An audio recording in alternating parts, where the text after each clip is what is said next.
ਮੈਨੂੰ ਦੱਸੋ ਕਿ ਇੱਕ ਮਰਦ ਦੀ ਜ਼ਿੰਦਗੀ 'ਚ ਔਰਤ ਦਾ ਕੀ ਕਿਰਦਾਰ ਹੈ? ਮਰਦ ਦੀ ਜ਼ਿੰਦਗੀ 'ਚ ਔਰਤ ਦੇ ਬੜੇ ਕਿਰਦਾਰ ਨੇ। ਮਾਂ ਦੇ ਰੂਪ ਵਿੱਚ ਵੱਖਰਾ ਕਿਰਦਾਰ ਹੈ, ਜ਼ਨਾਨੀ ਦੇ ਰੂਪ ਵਿੱਚ ਵੱਖਰਾ ਕਿਰਦਾਰ ਹੈ, ਭੈਣ ਦੇ ਰੂਪ ਵਿੱਚ, ਧੀ ਦੇ ਰੂਪ ਵਿੱਚ, ਹਰ ਰੂਪ ਵਿੱਚ ਇੱਕ ਵੱਖਰਾ ਕਿਰਦਾਰ ਮੈਂ ਫਿਲਹਾਲ ਜਿਹਦੀ ਮੈਂ ਗੱਲ ਕਰੀ ਮੈਂ ਤੁਸੀਂ ਕਹਿ ਸਕਦੇ ਹੋ ਜੀ ਆਪਣੀ ਵਾਈਫ ਦੇ ਲਿਹਾਜ਼ ਨਾਲ ਗੱਲ। ਵਾਈਫ ਬੀਵੀ ਚੰਗੀ ਇਨਸਾਨ ਨੂੰ ਤਾਰ ਦਿੰਦੀ ਹੈ। ਉਹਦਾ ਕਿਰਦਾਰ ਇਨਸਾਨ ਜਿਹੜਾ ਮਰਦ ਅਗਰ ਖੁਸ਼ਹਾਲ ਹੈ ਉਹਦੇ ਪਿੱਛੇ 90 ਤੋਂ 95% ਇਸ ਗੱਲ ਦਾ ਹੱਥ ਹੈ ਕਿ ਉਹਦੀ ਬੀਵੀ ਠੀਕ ਹੈ। ਠੀਕ ਹੈ।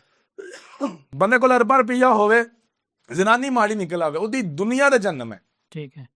ਔਰ ਬੰਦੇ ਕੋਲ ਕੱਖ ਨਾ ਹੋਵੇ, ਕਰਜ਼ਿਆਂ ਥੱਲੇ ਮਕਰੂਜ਼ ਹੋਵੇ, ਜ਼ਨਾਨੀ ਚੰਗੀ ਹੋਵੇ, ਉਹਦੀ ਇੱਥੇ ਦੁਨੀਆ ਜੰਨਤ ਹੈ। ਠੀਕ ਹੈ। ਚੰਗੀ ਜ਼ਨਾਨੀ ਸਭ ਤੋਂ ਵੱਡਾ ਸਰਮਾਇਆ ਇਸ ਦੁਨੀਆ ਦੇ ਅੰਦਰ। ਤੁਹਾਡੇ ਇੱਜ਼ਤ ਦੀ ਪੰਜਾਲ, ਤੁਹਾਡੀ ਗੁਰਬਤ ਦੀ ਪੰਜਾਲ, ਤੁਹਾਡੇ ਆਏ ਗਏ ਦੀ ਪੰਜਾਲ। ਜ਼ਨਾਨੀ ਉਹ ਫਰਦ ਹੈ ਜਿਹੜੀ ਤੁਹਾਡੀ ਇੱਜ਼ਤ ਦੀ ਪੰਜਾਲ ਹੈ। ਠੀਕ ਹੈ।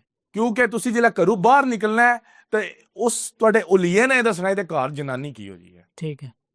ਤੁਸਾਂ ਨੇ ਘਰ ਕਿਸੇ ਪ੍ਰਾਹੁਣੇ ਆਉਣਾ ਹੈ ਤਾਂ ਉਹਦੇ ਅੱਗੇ ਪਈ ਹੋਈ ਚੀਜ਼ ਨੇ ਉਹਦੀ ਮਹਿਮਾਨ ਨਵਾਜ਼ੀ ਨੇ ਦੱਸਣਾ ਕਿ ਇਸ ਘਰ 'ਚ ਬੁੱਢੀ ਕੀ ਹੋ ਜੀ ਹੈ। ਠੀਕ ਹੈ। ਔਰ ਚੰਗੀ ਬੀਵੀ ਮਿਲ ਜਾਣਾ ਇਸ ਵਕਤ ਦੁਨੀਆ ਦਾ ਮੈਂ ਸਮਝਦਾ ਵਾ ਬਹੁਤ ਵੱਡੀ ਨਿਮਤ ਹੈ। ਤੁਹਾਡੇ ਚਾਚੇ ਤਾਇਆਂ ਦੇ ਰਿਸ਼ਤੇ ਮਹਿਫੂਜ਼ ਕਰ ਦੱਸਣ ਚੰਗੀ ਜ਼ਨਾਨੀ ਹੋ ਸੀ। ਨਹੀਂ ਤਾਂ ਤੁਸੀਂ ਸਭ ਤੋਂ ਪਹਿਲਾਂ ਆਪਣੇ ਖੂਨ ਤੋਂ ਹੱਥ ਧੋ ਬੈਸੋ।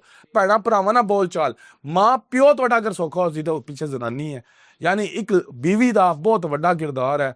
ਔਰ ਅਗਰ ਤੁਸੀਂ ਸ਼ਾਦੀ ਕੀਤੀ ਹੈ ਔਰ ਅਗਰ ਬੀਵੀ ਗਲਤ ਨਿਕਲ ਆਈ ਹੈ ਤਾਂ ਤੁਸਾਂ ਦੀ ਦੁਨੀਆ ਇੱਥੇ ਜਨਮ ਹੈ। ਠੀਕ ਹੈ। ਅੱਛਾ, ਹੁਣ ਇਸ ਤੋਂ ਬੜਾ ਅਹਿਮ ਸਵਾਲ ਪੈਦਾ ਹੁੰਦਾ ਹੈ ਕਿ ਹੁਣ ਜ਼ਨਾਨੀ ਜਿਹੜੀ ਹੈ ਬੀਵੀ ਤੁਸੀਂ ਸ਼ਾਦੀ ਕਰਨੀ ਹੈ ਤਾਂ ਉਹਦਾ ਨਹੀਂ ਗੱਲ ਇੰਤਖਾਬ ਤੇ ਤੁਸੀਂ ਕਰਨਾ ਹੈ ਤਾਂ ਉਹ ਕਿਸਮਤ ਨਾਲ ਤੁਹਾਨੂੰ ਅੱਛੀ ਮਿਲਸੀ ਬੁਰੀ ਮਿਲਸੀ ਜਾਂ ਤੁਹਾਡੇ ਕੋਲ ਹੱਥ ਵਿੱਚ ਇਹ ਚੀਜ਼ ਤੁਸੀਂ ਇੰਤਖਾਬ ਕਰਨੇ ਦਾ ਇੰਤਖਾਬ ਕਰਨੇ ਕੀ ਚੀਜ਼ ਦੇਖਣੀ ਹੈ ਤੁਸੀਂ? ਪੰਜਾਬੀ ਦਾ ਮੁਹਾਵਰਾ ਹੈ ਕਿ ਮਾੜਿਆਂ ਨੂੰ ਮਾੜੇ ਵੱਲੇ ਪਾਪਾ ਮਿਲਦੇ ਨੇ। ਪਹਿਲੀ ਤਾਂ ਗੱਲ ਇਹ ਹੈ ਕਿ ਜਿੱਦਾਂ ਦਾ ਮਰਦ ਉਹੀਓ ਜੀ ਔਰਤ। ਠੀਕ ਹੈ। ਠੀਕ ਹੈ। ਬਾਕੀ ਇਹ ਹੈ ਕਿ ਤੁਸੀਂ ਜਿਸ ਟਾਈਮ ਕਿਸੇ ਨਾਲ ਹੱਥ ਜੋੜਨ ਲੱਗੇ ਹੋ, ਕਿਸੇ ਨਾਲ ਰਿਸ਼ਤੇਦਾਰੀ ਕਰਨ ਲੱਗੇ ਹੋ, ਕਿਸੇ ਨਾਲ ਰਿਸ਼ਤਾ ਬਣਾਉਣ ਲੱਗੇ ਹੋ, ਤੁਸੀਂ ਉਹਨਾਂ ਦੇ ਘਰ ਜਾਓ, ਉਹਨਾਂ ਦੇ ਅੱਗੇ ਤੁਹਾਡੇ ਖਾਣਾ ਪੇਸ਼ ਕਰਨ ਦਾ, ਉਹਨਾਂ ਦੇ ਘਰ ਦੇ ਅੰਦਰ ਲੱਗੀ ਹੋਈਆਂ ਚੀਜ਼ਾਂ, ਉਹਨਾਂ ਦੇ ਫਰਸ਼ਾਂ ਦੀ ਸਫਾਈ, ਉਹਨਾਂ ਦੇ ਬੂਹੇ ਤੋਂ ਉਹਨਾਂ ਦੇ ਬੈਠਕ ਤੱਕ ਪਹੁੰਚਣ ਤੱਕ ਤੁਹਾਨੂੰ ਉਸ ਘਰ ਦੀਆਂ ਔਰਤਾਂ ਦੀ ਇੱਚੀ ਬਿੱਚੀ ਪਤਾ ਚੱਲ ਜਾਏਗੀ। ਠੀਕ ਹੈ।